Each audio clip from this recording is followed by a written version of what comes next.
नमस्कार। ये महाभारत कथा पूरी तरह से वेद व्यास महाभारत के ऊपर आधारित है। यदि आप इसका निरंतर श्रवण करते रहना चाहते हैं तो इस चैनल को सब्सक्राइब जरूर कर लें और आगे आने वाले सभी पॉडकास्ट के नोटिफिकेशन के लिए बेल आइकन को भी जरूर से प्रेस कर दें। अब हम सुनेंगे आत्मा की निर्लिप्तता। परशुराम जी के द्वारा क्षत्रिय कुल का संहार और पितामहों के समझाने से परशुराम जी का तपस्या के लिए जाना।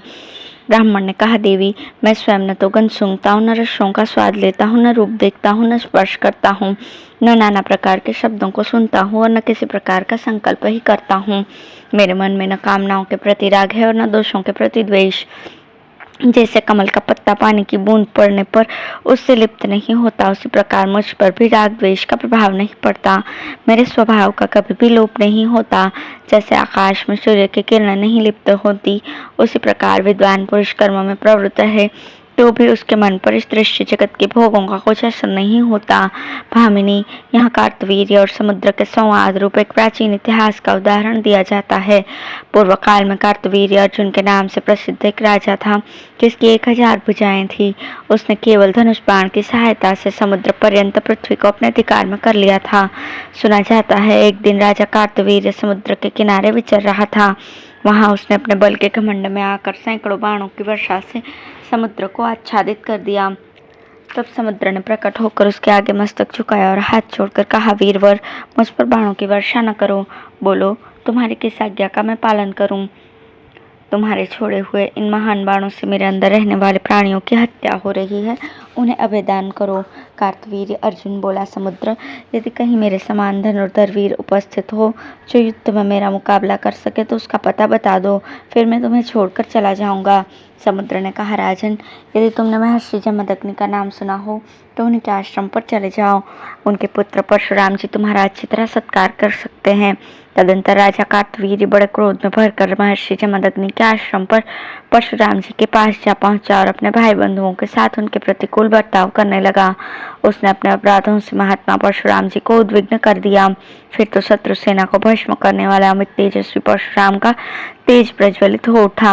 उन्होंने अपना फरसा उठाया और 1000 भुजाओं वाले उस राजा को अनेकों शाखाओं से युक्त वृक्ष की भांति काट दिया। उसे मरकर जमीन पर पड़ा देखकर उसके सभी बंधु बांधव एकत्र हो गए तथा हाथों में तलवार और शक्तियां लेकर परशुराम जी पर चारों ओर से टूट पड़े। इधर परशुराम जी भी धनुष लेकर तुरंत रथ पर सवार हो गए और बाणों की वर्षा करते हुए राजा की सेना का संहार करने लगे। उस समय बहुत से क्षत्रिय परशुराम जी के भय से पीड़ित होकर सिंह के सताए हुए मृगों की भांति पहाड़ों की गुफाओं में घुस गए। उन्होंने उनके डर से अपने क्षत्रियोचित कर्मों का भी त्याग कर दिया। बहुत दिनों तक ब्राह्मणों का दर्शन न कर सकने के कारण वे धीरे धीरे अपने कर्म भूलकर शूद्र हो गए। इस प्रकार द्रविड़, आभिर, पुंड्र और सवरों के सहवास में रहकर वे क्षत्रिय होते हुए भी धर्म त्याग के कारण शूद्र की अवस्था में पहुंच गए। तत्पश्चात क्षत्रिय वीरों के मारे जाने पर ब्राह्मणों ने उनकी स्त्रियों से नियोग की विधि के अनुसार पुत्र उत्पन्न किए, किंतु उन्हें भी बड़ा होने पर परशुराम जी ने मौत के घाट उतार दिया। इस प्रकार एक एक करके जब 21 बार क्षत्रियों का संहार हो गया तो परशुराम जी को आकाशवाणी सुनाई दी, पुत्र परशुराम, इस हत्या के कार्य से निवृत्त हो जाओ। भला बारंबार इन बेचारे क्षत्रियों के प्राण लेने में तुम्हें कौन सा लाभ दिखाई देता है? इसी प्रकार उनके पितामह ऋचिकादि ने भी समझाते हुए कहा, पुत्र, यह काम छोड़ दो, क्षत्रियों को न मारो, तुम ब्राह्मण हो, तुम्हारे हाथ से राजाओं का वध होना उचित नहीं है। इस विषय में हम तुम्हें एक प्राचीन इतिहास सुना रहे हैं, उसे सुनकर तदनुकूल बर्ताव करो। पहले की बात है, अलर्क नाम से प्रसिद्ध एक राजर्षि थे जो बड़े ही तपस्वी, धर्मज्ञ, सत्यवादी, महात्मा और दृढ़ प्रतिज्ञ थे। उन्होंने अपने धनुष की सहायता से समुद्र पर्यंत पृथ्वी को जीतकर अत्यंत दुष्कर पराक्रम कर दिखाया था। इसके पश्चात उनका मन सूक्ष्म तत्वों की खोज में लगा। अब वे बड़े बड़े कर्मों का आरंभ त्याग कर एक वृक्ष के नीचे जा बैठे और सूक्ष्म तत्वों की खोज के लिए इस प्रकार चिंता करने लगे। अलर्क कहने लगे, मुझे मन से ही बल की प्राप्ति हुई है, अतः वही सबसे प्रबल है। मन को जीत लेने पर ही मुझे स्थायी विजय प्राप्त हो सकती है। मैं इंद्रिय रूपी शत्रुओं से घिरा हुआ हूँ, इसलिए बाहर के शत्रुओं पर हमला न करके उन भीतरी शत्रुओं को ही अपने बाणों का निशाना बनाऊंगा।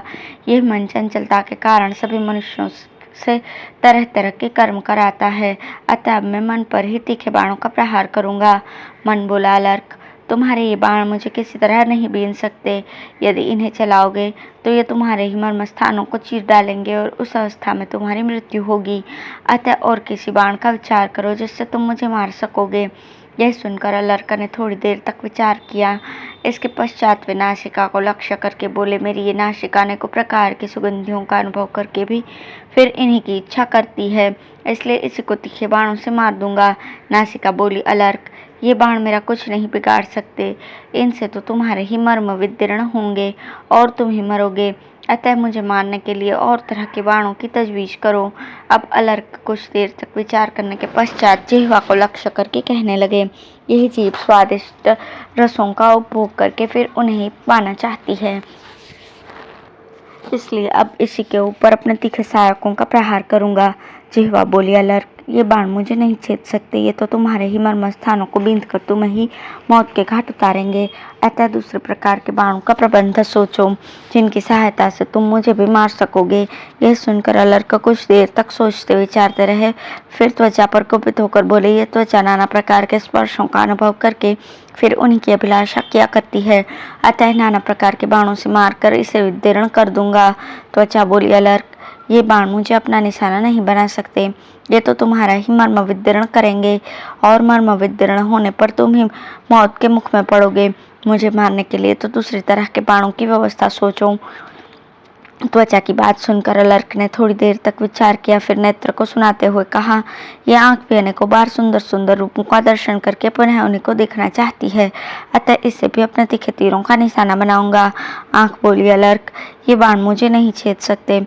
तुम्हारे ही मर्मों को बींधेंगे और मर्म विदीर्ण होने पर तुम्हें जीवन से हाथ धोना पड़ेगा।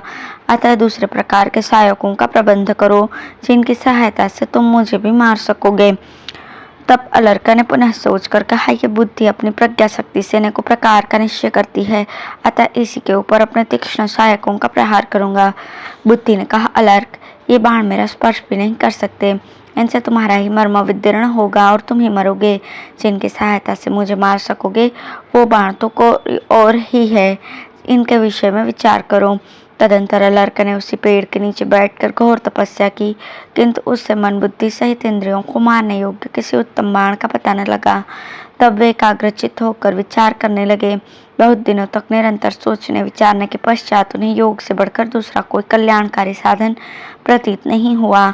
अब वे मन को एकाग्र करके स्थिर आसन पर बैठ गए और ध्यान योग का साधन करने लगे। इस एक ही बाण से मारकर उन्होंने समस्त इंद्रियों को सहसा परास्त कर दिया। वे ध्यान योग के द्वारा आत्मा में प्रवेश करके परासिद्धि अर्थात मोक्ष को प्राप्त हो गए। इस सफलता से राजर्षि अलर्क को बड़ा आश्चर्य हुआ और उन्होंने इस गाथा का गायन किया।